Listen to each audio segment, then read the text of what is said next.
Allez, c'est parti. Bonjour à toutes et à tous. Bienvenue dans la session 6 de la Convention de l'Université en transition. Ça y est, vous êtes ici, nous sommes ici. Session 6, la dernière de ce parcours, ce cheminement de 9 mois passés ensemble.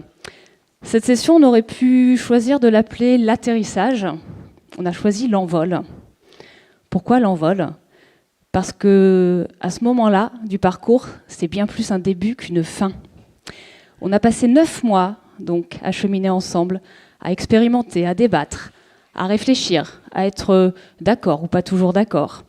On a partagé des connaissances, des compétences qui aujourd'hui, je l'espère, nous permettent d'être un peu plus conscients, outillés, reliés certainement, pour naviguer dans ce monde fluctuant et imprévisible qui nous attend, pour œuvrer aussi ensemble au service d'un monde juste, sûr, durable et désirable. L'envol, c'est le moment de quitter le nid, de prendre notre envol en connaissance et en responsabilité. Cette image, elle évoque aussi, peut-être qu'elle vous fait penser, aux nuées d'oiseaux évoquées par Olivier Hamon. Souvenez-vous, le système change par les marges. Ce sont les oiseaux en périphérie qui font bouger le système. Alors, c'est aussi une invitation à cultiver ces marges, cultiver les lisières. Et puis, vous savez comment s'appellent ces nuées, ce phénomène de nuée ? C'est un très joli mot. Murmuration. J'adore ce mot, murmuration. Comme une invitation, là aussi, au silence, à l'écoute active, profonde. Et c'est tout ce que je nous souhaite pour cette session et au-delà. Cultiver le silence, cultiver l'écoute, prendre le temps d'écouter ces murmures, les signaux faibles peut-être. Prendre le temps et nous laisser émerveiller aussi par le vol d'un oiseau ou un vol des tourneaux. Allez, c'est parti. On va la savourer, cette dernière session. Quelles sont nos intentions pour aujourd'hui ? La première, et on a encore un petit peu de travail, et vous allez vous y atteler dans moins d'1 heure, finaliser les caps, leviers et actions que vous travaillez depuis des mois ensemble en interéquipage. La deuxième, partager et célébrer aussi tout le chemin parcouru, tout ce qui a été réalisé pendant ces mois de travail collectif. Se donner de la visibilité sur la suite, les prochaines étapes, et puis s'engager collectivement dans cette période d'après-convention, en gardant à l'esprit toujours le faire ensemble, faire autrement. Alors, ce matin, vous allez, on est là, on est sur cette plénière d'introduction, et vous allez partir en atelier interéquipage. Donc, on n'a pas de, vous vous souvenez, dans cette session, on n'a pas d'équipage en tant que tel, on a les interéquipages, et vous allez avoir le dernier mot sur vos travaux ce matin. Vous allez ensuite partir déjeuner, on déjeunera au diapason. Je n'ai pas précisé que les ateliers interéquipage se dérouleront, vous aurez un petit flux puisque du coup il faudra aller dans les salles du bâtiment 2A et 1A. Et cet après-midi, eh bien, ça sera le temps de clôturer cette convention et on aura un petit temps ensemble, voire des petites surprises, de goûter convivial avec une auberge espagnole. Alors, avant de nous plonger dans la suite du programme de la session 6, on vous propose un petit retour quand même sur ce qui s'est passé lors du dernier épisode. Et pour ça, j'ai envie d'appeler, devinez qui ? Antoine ! Antoine, raconte-nous ce qui s'est passé en session 5.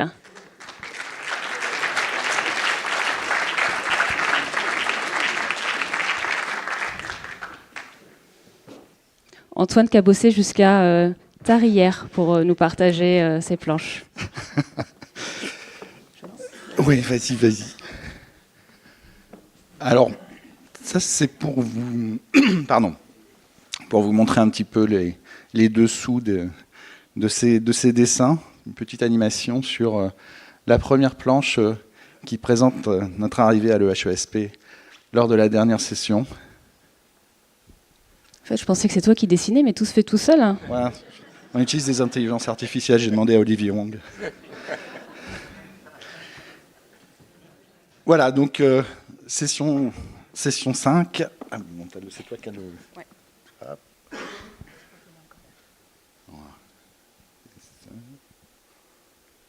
Ah, dans l'autre sens. On va y arriver. Je suis bon là. Ouais, c'est bon. Donc session 5, changement de campus. C'est de la boussole, c'était la fois précédente, mais on continue à se déplacer. Nous partons à l'EHESP. Nous débutons l'après-midi par des ateliers controverses en petits groupes. Ça nous a permis aussi de nous promener sur le campus.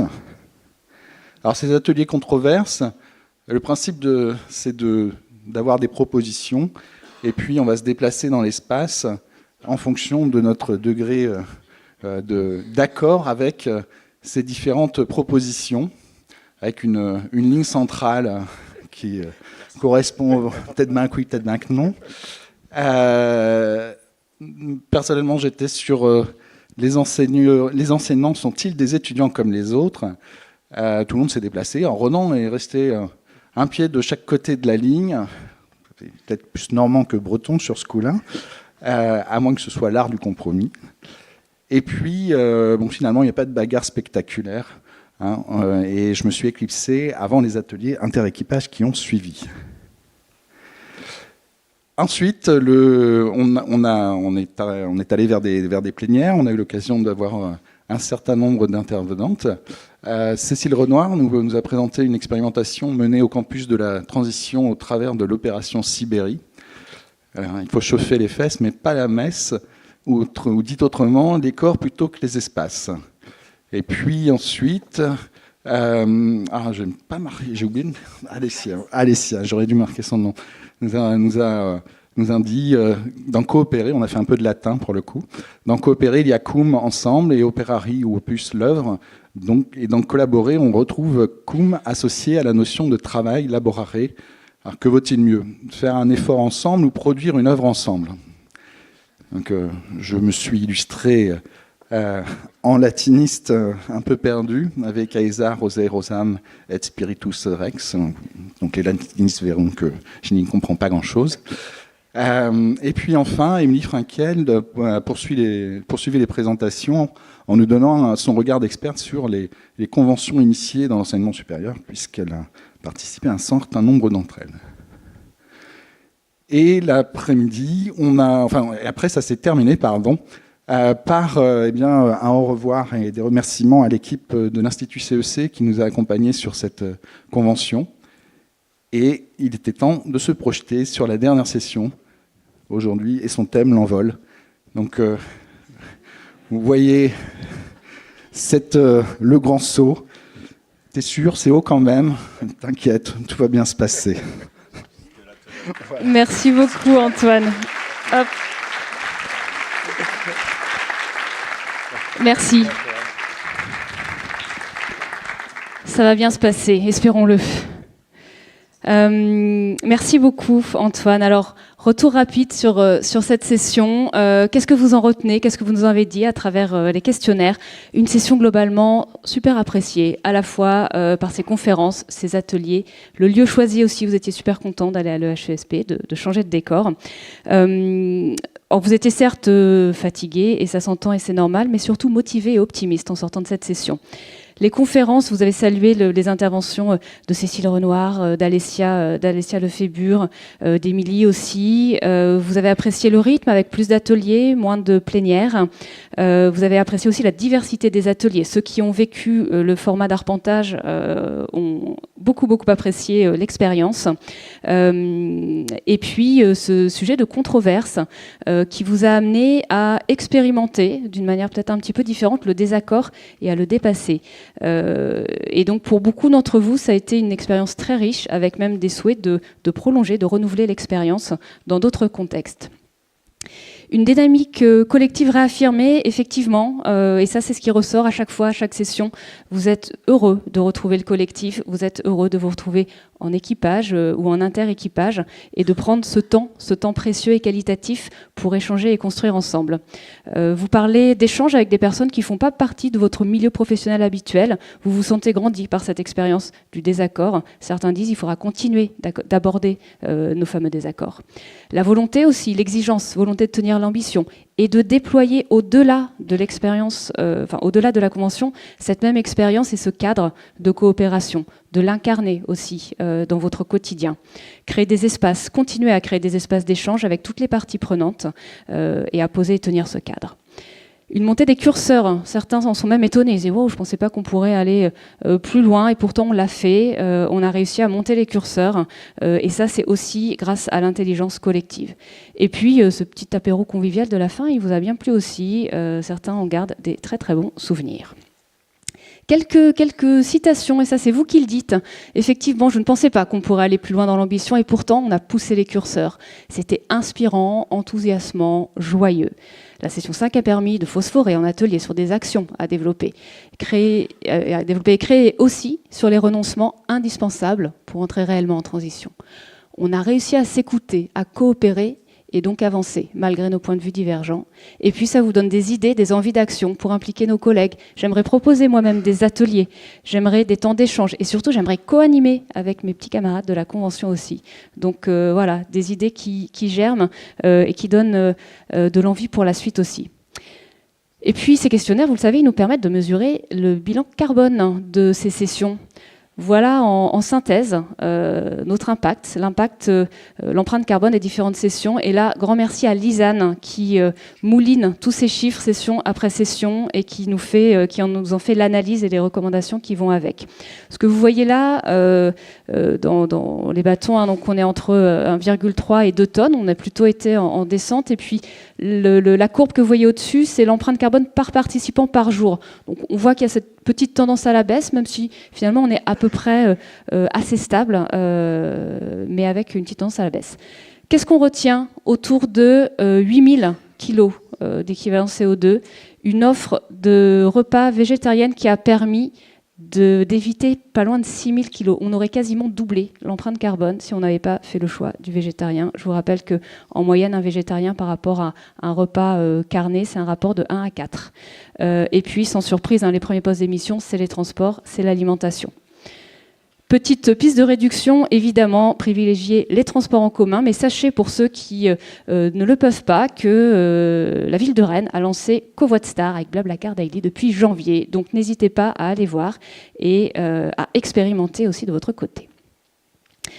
Alors, qu'est-ce qui s'est passé depuis? Et là, je vois qu'Émilie papote, alors que c'est à elle d'intervenir.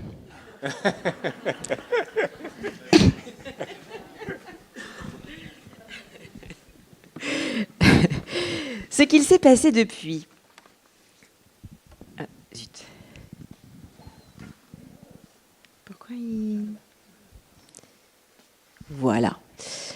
Vous vous souvenez de ce calendrier? En fait, c'est le processus de finalisation des travaux de la Convention.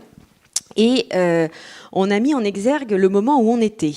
On sort session 5 des travaux réalisés que vous avez produits.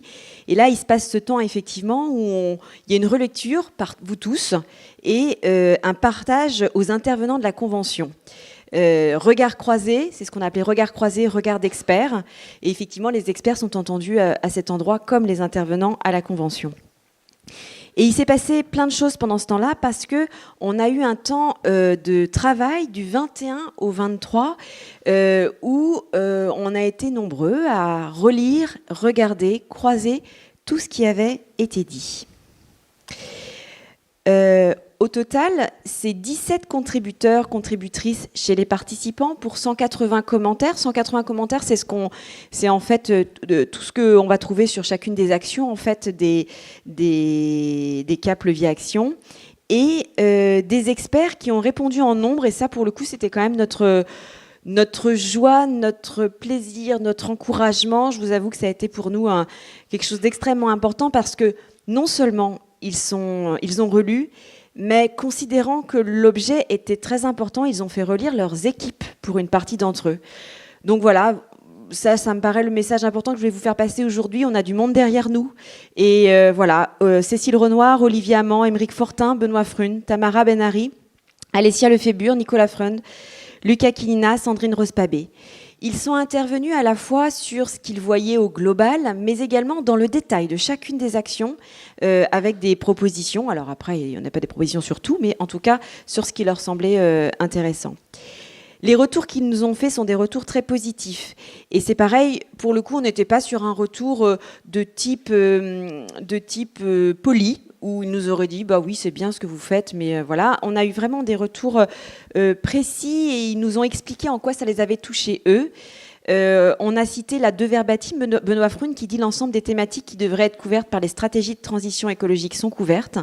Et puis Alessia Lefébure, c'est un document riche, cohérent et ambitieux. Au global, l'ambition et la cohérence sont sorties de l'ensemble de nos experts. Hop. Donc les ateliers de relecture, ça a été 6 ateliers qui se sont déroulés entre le 21 et 23, comme on le disait, 3 heures en fait, on faisait le matin et l'après-midi. 31 collègues qui sont dans la salle et j'aimerais bien qu'ils se lèvent, s'il vous plaît, pour qu'on les applaudisse quand même, parce qu'ils ont passé un petit temps de relecture conséquent. Les voilà. Merci les collègues. Voilà. Merci les collègues, vous venez de différents endroits avec vos différents regards et c'est ça qui a été hyper riche dans notre travail. On était 10 à 12 par atelier et je vais vous expliquer les intentions de l'atelier, mais avant, je vais vous parler de ce petit bandeau vert qu'on a mis. Respecter le travail collectif, garantir la traçabilité. Évidemment, ce qui est compliqué dans un exercice comme ça, c'est de ne surtout pas abîmer le travail du collectif. Alors pas abîmer parce qu'on est là plutôt pour le bonifier, mais dans le sens où il ne faut pas, quand on le modifie, le changer, le faire évoluer de manière à ce que vous ne reconnaissiez plus vos travaux. Voilà. Donc on a vraiment veillé à cela pour qu'on puisse intégrer les choses et que vous en gardiez la traçabilité en fait. Les intentions, c'était donc identifier les besoins de clarification de compléments. L'objectif, c'est d'obtenir des propositions compréhensibles, puisque vous savez qu'à l'issue de la session 6, il y a une mesure d'adhésion. J'en profite pour rappeler que cette mesure d'adhésion ne se déroulera pas tout de suite, elle va se dérouler d'ici fin février. Ça fait partie de notre calendrier qu'on s'était donné. Homogénéiser la formulation des contenus. Ça, c'était pour faciliter les choses, en fait, parce que, on n'écrivait pas tous les choses de la même manière, donc on a essayé d'homogénéiser pour que, du coup, on ait quelque chose de cohérent dans l'ensemble de notre document. Prendre de la hauteur pour faire émerger les points saillants, transverses, les angles morts et les questionnements en cours. Ça, c'est pareil, c'était un point important. Et vous allez voir, il en ressort en fait des points saillants, transverses, des angles morts, des questionnements. Et d'ailleurs, ils vous seront soumis ce matin, donc vous allez pouvoir travailler là-dessus. Identifier les propositions les plus transformatrices. Alors là, c'est un petit sujet pour nous parce que qu'est-ce qui fait qu'une proposition est transformatrice plutôt qu'une autre ? Le choix qu'on a fait, c'est qu'on est parti des experts, eux se sont prononcés et on a donné leur point de vue. Donc on a tracé, vous allez voir dans le document, leur point de vue. Et ça nous semblait un bon angle d'attaque pour y réfléchir ultérieurement sur les critères de ce qui est pour nous une action qui est véritablement transformatrice. J'en profite pour faire aussi un grand merci à quelqu'un qui a travaillé beaucoup sur ce sujet. Les documents que vous avez qui sont fournis, qui sont compilés, c'est Stéphane Langlois qui les a faits. Il est par où ? Il est là. Et que, comme je suis sa voisine de bureau d'en face, j'ai bien mesuré le temps qu'il y passait. Parfois même, il ronchonnait. L'atelier de ce matin, du coup, c'est de finaliser les caps, leviers et actions par thématique. Ça y est, on est au bout. Alors, pas au bout de ce qu'on va devoir faire maintenant, mais au bout de ce document qui est notre base. Donc, on va partir des propositions issues des ateliers du 21, 22, 23, ce dont on vient de parler. Et on s'assure de la compréhension des formulations par tous. Pourquoi ? Parce qu'il faut que nos collègues puissent, que déjà on puisse faire la mesure d'adhésion, et donc des 150, puisque vous savez que c'est nous qui allons faire la mesure d'adhésion, et que nos collègues après puissent bien comprendre de quoi il s'agit et de quoi on a voulu parler. On a mis un petit slide juste pour vous donner un exemple de la mesure d'adhésion qu'il y a dans le rapport de l'IRD. Donc les collègues qui étaient à l'arpentage sur le rapport de l'IRD ont déjà vu ça, et les autres peut-être aussi.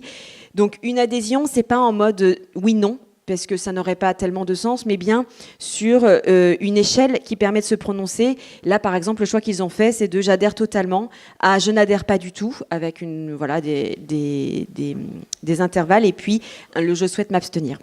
Donc ça va prendre cette forme-là. Je termine en disant que le processus de finalisation des travaux de la Convention, c'est la suite donc, de notre calendrier. C'est ce temps, en fait, ce temps de ce matin, ce temps du 28 février, ou en tout cas, c'est fait pour le 28 février, la mesure d'adhésion. La mesure d'adhésion, vous la ferez en ligne.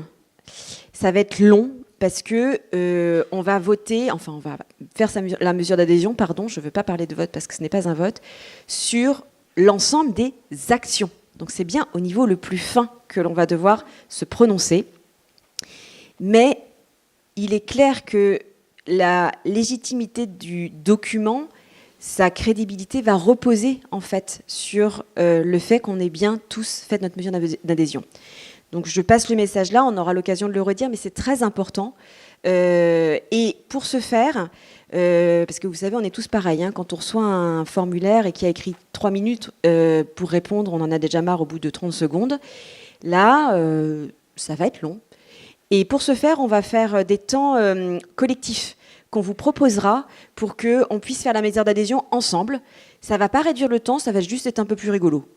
Voilà. Donc on vous fera cette proposition après. Le rapport final de la Convention, ça c'est fin mars. Et là, on est sur un rapport qui comprend le travail qu'on aura finalisé ce matin, la mesure d'adhésion qui permettra d'éclairer ce travail et de le rendre vivant, et la partie mise en récit pour raconter ce qui s'est passé et ce qu'on a vécu pour construire ce document. Parallèlement, il y aura, je trace le orange, le partage à la communauté universitaire, l'appropriation, parce que là, on va avoir tout un enjeu maintenant, c'est parti avec nos collègues, l'intégration dans le schéma directeur des DRSE, le projet d'établissement. On fera un bilan de tout cela et une diffusion, partage et dialogue avec l'écosystème, mais ça sera à partir de fin mars quand on aura notre document finalisé.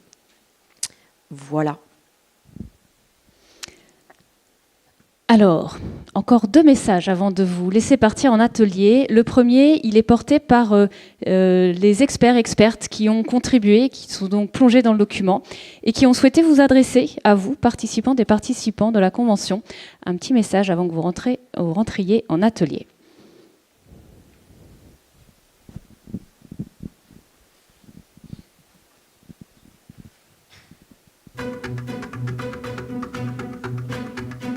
Bonjour à toutes et tous, je suis ravi de vous retrouver membre de la Convention Université de Rennes après vous avoir vu lors de votre journée de lancement. Donc j'avais envie de vous envoyer un message d'encouragement et de félicitations après avoir lu toutes les belles propositions dans votre document. Voilà, c'est impressionnant le travail qui a été produit. Laissez-vous porter par l'énergie collective qui ressort d'une convention. Pour nous, à Lyon, on l'a ressenti de manière extrêmement forte sur des sujets qui sont parfois difficiles, parfois inquiétants, de vraiment se laisser entraîner et vivre pleinement la puissance collective qui ressort d'un travail participatif comme celui que vous vivez.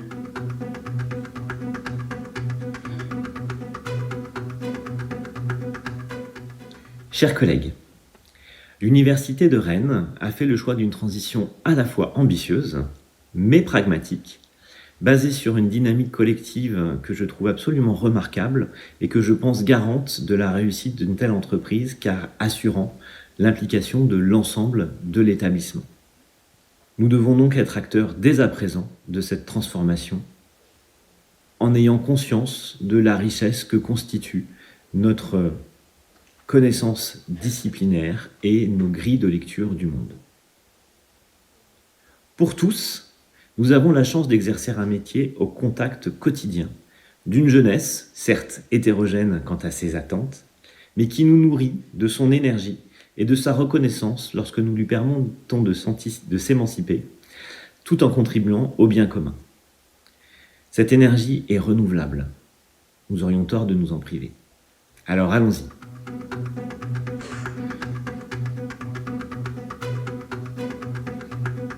Il y a des choses qui m'ont vraiment beaucoup frappée et que j'ai trouvé vraiment remarquables. Il y en a beaucoup. Peut-être la première chose que j'ai envie de mentionner, c'est cette idée de valeur. Et je trouve que c'est à la fois très intéressant et rare de chercher à expliciter les valeurs sur lesquelles sont construites des transformations. En général, on préfère externaliser ces valeurs ou les passer sous silence parce que ça revient à expliciter les fondements de ces choix. Voilà, c'est la première fois que je vois quelque chose d'aussi intéressant en France, donc ça c'est vraiment remarquable. Et puis il y a aussi cette idée de veiller à leur respect et de mettre en relation les objets de recherche avec les valeurs.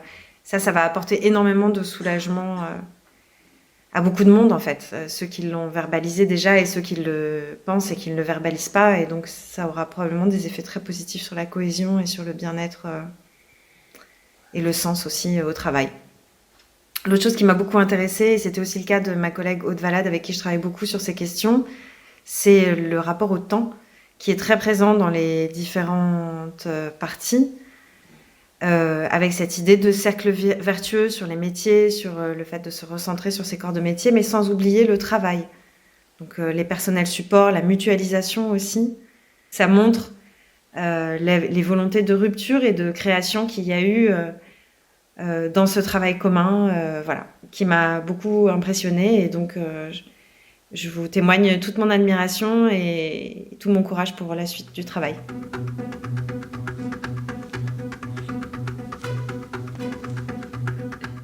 Vous vous relevez les manches pour repenser l'université de Rennes. Ce n'est pas une solution de facilité, bien sûr, mais comment faire autrement? Quand on a pris connaissance des données, des faits, que faire d'autre que de repenser profondément nos pratiques, en les rediscutant collectivement, en les négociant, en nous trompant peut-être, en recommençant et en documentant nos réussites et nos erreurs? N'est-ce pas simplement faire preuve de sérieux et de sagesse, même si cela peut paraître un peu révolutionnaire par les temps qui courent? J'ai eu la chance de prendre connaissance du document de travail issu de votre 5e session et j'y ai lu une réelle volonté d'affronter les défis socio-écologiques par toute une série de propositions transformatrices. Bravo, chers collègues de Rennes, et continuez s'il vous plaît à être un peu sérieux et sages.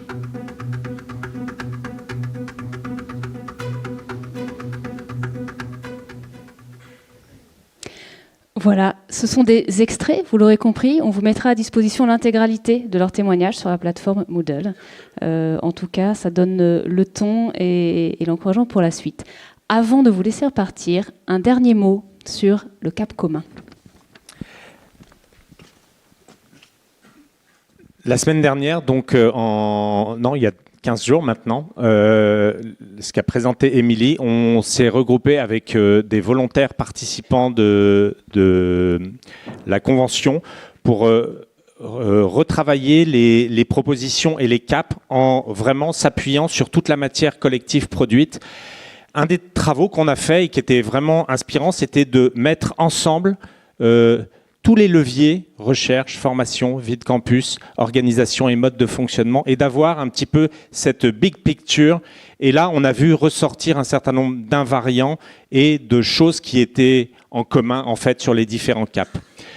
Lors de cette semaine de travail, à plusieurs, et donc avec des gens qui sont évidemment dans la salle, on s'est attelé à essayer de définir, de voir ce qu'il y avait en commun à travers ces différents caps. On a une proposition de rédaction qui est une proposition qui essaye, donc il n'y a rien de nouveau, tout était dans la matière déjà collectée, mais c'était d'essayer d'en ressortir un texte en fait qui donne un cap au-dessus des 4 caps des différents axes qu'on a travaillés. Je vais vous lire la proposition qui a été travaillée et qu'on retrouvera en atelier après tout à l'heure.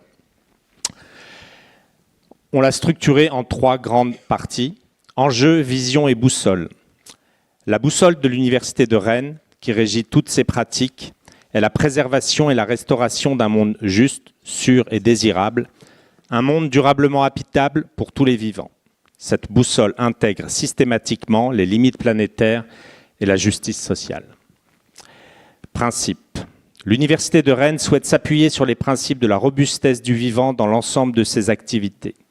Cela consiste à cultiver la diversité, la coopération, la circularité, la capacité à demeurer adaptable dans le temps afin de maintenir l'université stable malgré les fluctuations qu'elle subit.